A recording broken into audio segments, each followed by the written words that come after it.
अरहन्ताणं नमो अरहन्ताणं नमो अरहन्ताणं। ज्योति की साधना करने वाले साधक।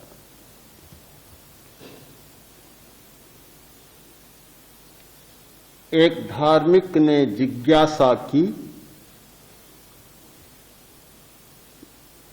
एक आदमी धर्म करता है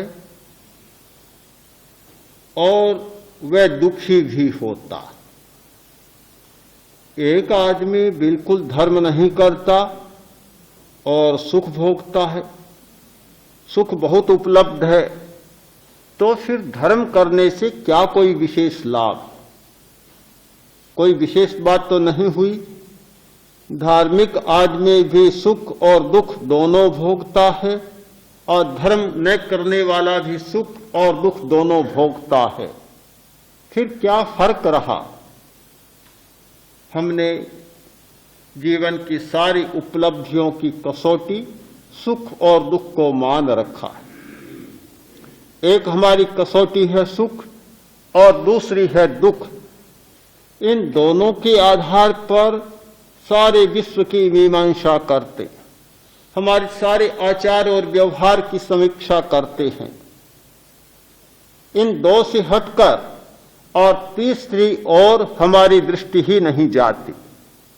तीसरा भी कोई तत्व होगा पर हमें उसका कोई पता ही नहीं, हमारा ध्यान ही नहीं जाता। हर बात को इन दो कसौटियों से कसे बिना हमें शांति नहीं मिलती।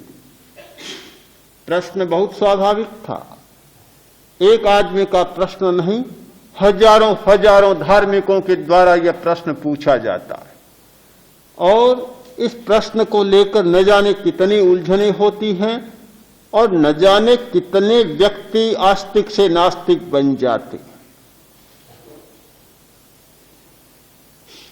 प्रश्न था, क्या कोई विशेष बात है?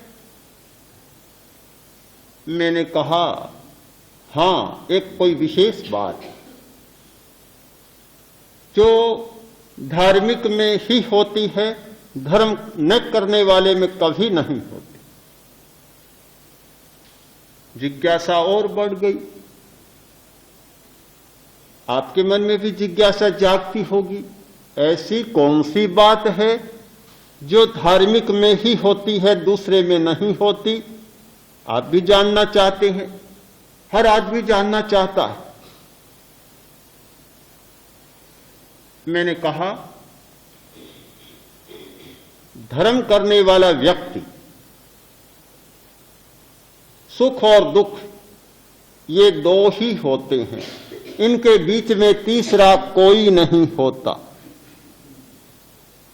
ये विशेष बात, एक विशेष घटना है और आश्चर्यकारी घटना है।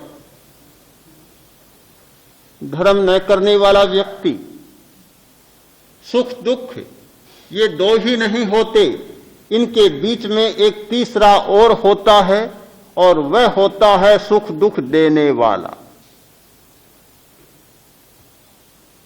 बहुत बड़ा अंतर आ गया।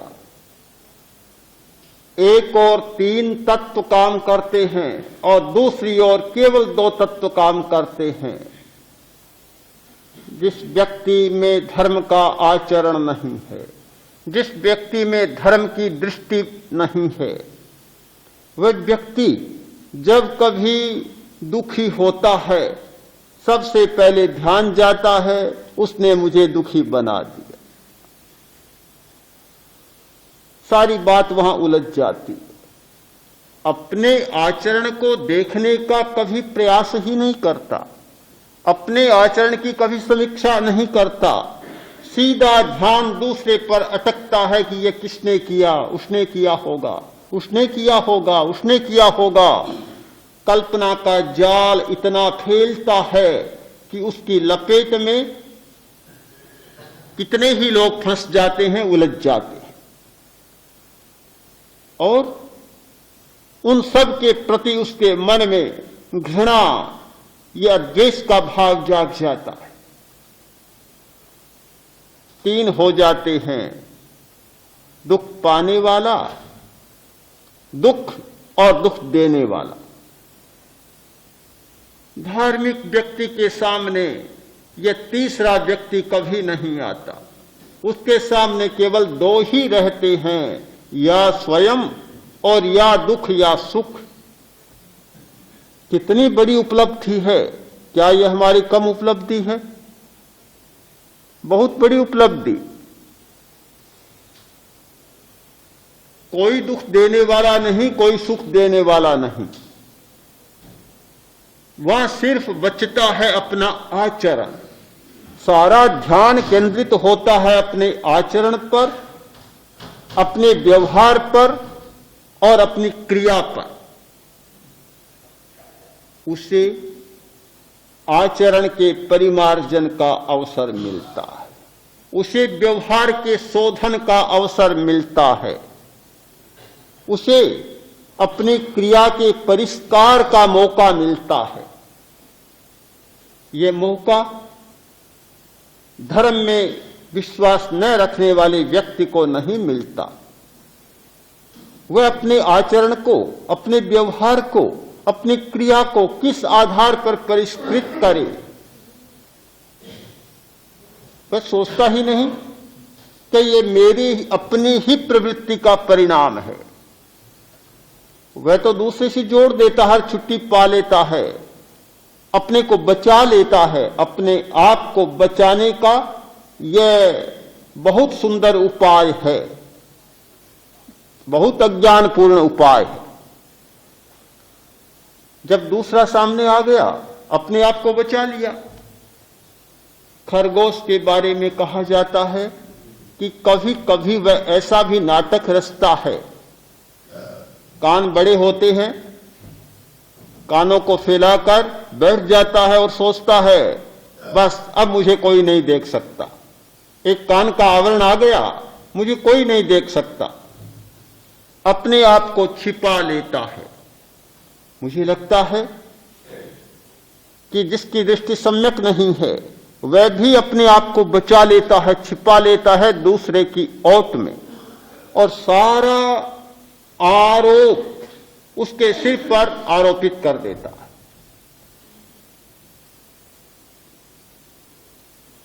धार्मिक मनुष्य ऐसा नहीं करता। वह सारा दायित्व अपने पर ओढ़ता है, किसी दूसरे को उत्तरदायी नहीं मानता। यह हुआ, इसके लिए अमुक आदमी उत्तरदायी है, अमुक उत्तरदायी है, कभी नहीं सोचता। सारा उत्तरदायित्व स्वयं स्वीकार करता है कि कहीं मेरी भूल हुई है, कहीं मुझसे कोई त्रुटि हुई है, कहीं कोई खामी रही है और उसका परिणाम मैं भुगत रहा हूं। जब व्यक्ति अपना उत्तरदायित्व स्वयं अनुभव करता है तो उसकी दिशा बदल जाती है, प्रवृत्ति बदल जाती है और आचार का एक नया आधार उसे मिल जाता है।